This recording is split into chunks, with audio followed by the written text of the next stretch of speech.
Lobes எப்படி செய்யறேன்னு பார்க்கலாமா? எங்கிட்ட உடைச்ச கோதுமை இல்ல, அதுக்கு பதிலா இந்த மாதிரி ரவா எடுத்து நம்ம ரவா இட்லி லட்டு இதுகளுக்கு யூஸ் பண்ணுவோம் இல்ல, அந்த ரவா இல்ல, இதே மாதிரி இருக்கக்கூடிய இந்த ரவா எடுத்துக்கோங்க. இப்போ ஒரு பேன்ல 3 டேபிள் ஸ்பூன் நெய் 10 ஹேஜ் நட்ஸ் எடுத்து உடைச்சு வச்சிருக்கிறேன். அதையும் முந்திரி வத்தலையும் சேர்த்து பொன்னிறமா வறுத்து எடுத்துக்கலாம். அடுத்ததா 1 கப் ரவா சேர்த்திருக்கிறேன். ரவா நல்லா கோல்டன் கலரா வறுத்து எடுக்கணும். ஒயிட் கலர்ல இருந்து நல்ல ஒரு கோல்டன் கலருக்கு மாறுற வரைக்கும் வறுத்து எடுத்துக்கலாம்.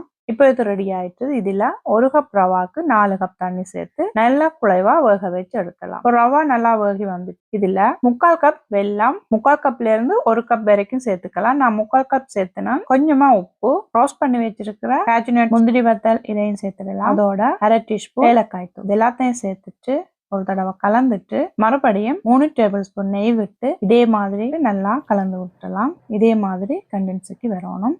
இப்போ இது ரெடி ஆயிடுச்சு. ஸ்டவ் ஆஃப் பண்ணிட்டோம்னா சூப்பரான லப்ஸ் ரெடி ஆயிடும்.